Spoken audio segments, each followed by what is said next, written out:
आदाब, मैं हूं मुमताज आलम रिजवी। बात करूंगा शब बारात की, बात करूंगा होली की।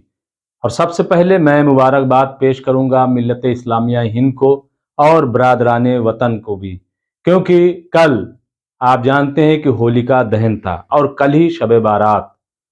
दोनों त्योहार जाहिर है कि ऐसे थे कि जब लोग सड़कों पर निकलते हैं, गलियों में निकलते हैं, कब्रस्तान में मुस्लिम जाते हैं और अपने अजदाद के कब्र पर जाकर फातिहा खानी करते हैं।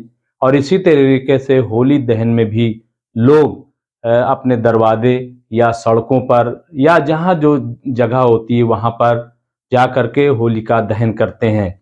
दोनों त्यौहार बड़े अहम थे और खौफ ये था कि कहीं ऐसा न हो कि कहीं कोई क्लैश हो जाए, कहीं कोई झगड़ा हो जाए। लेकिन मैं इसीलिए बतौर ख़ास मुबारकबाद पेश कर रहा हूँ तमाम लोगों को और इंतज़ामिया को भी मुबारकबाद पेश कर रहा हूँ कि कहीं से कोई ऐसी खबर नहीं आई कि जिसमें ये कहा जाए कि आपस में दो लोग या दो कौमें टकरा गईं शब बारात के नाम पर या होलिका दहन के नाम पर।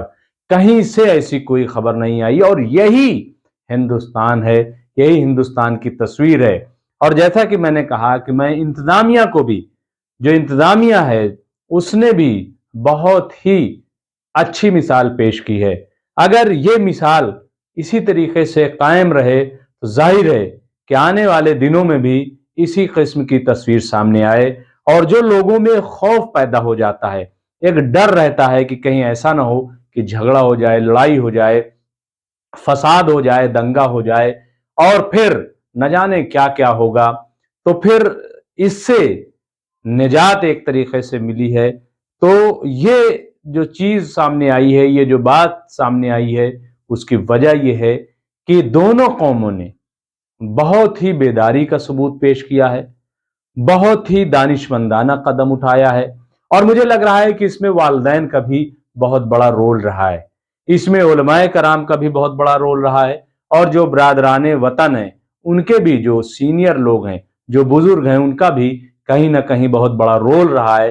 क्योंकि वालिदैन ने यकीनन नई नस्ल को, अपने बच्चों को ये समझाया होगा कि देखो, शब बारात में इबादत की रात है ये, आप जिस तरीके से हुड़दंग करते हैं, कूद फांद करते हैं, गाड़ियां लेके भागते हैं, वो अच्छी बात नहीं है। और धीरे धीरे बेदारी पैदा होती है और मैं समझता हूं कि उसका यह नतीजा रहा है कि इस मर्तबा जिस किस्म की हुड़दंग सामने आती है वो कम से कम नहीं देखने को मिली। और इसी तरीके से होलिका दहन में भी हम देखते हैं कि लोग बहुत ज्यादा ही शोर शराबा करते थे, लेकिन इस मर्तबा बड़ी खामोशी से और बहुत ही पुराने तरीके से होलिका दहन किया गया और आज होली खेली जा रही है। तो बहरहाल हमारा मकसद यही है, हमने अपील भी की थी कि लोग जो हैं बहुत ही पुरसुकून अंदाज में पुराने तरीके से होली भी मनाएं, शब बारात भी मनाएं। तो बहरहाल ये चीज़ अंजाम को पहुंची है और मुल्क में पूरी तरीके से अमन व अमान रहा है। और हम उम्मीद करते हैं कि आने वाले दिनों में भी इसी तरीके से बरादरान वतन भी और मिल्लत इस्लामिया भी ऐसे ही बेदारी का सबूत पेश करेंगे और एक नज़ीर कायम करेंगे, एक मिसाल कायम करेंगे अमन व अमान के लिए।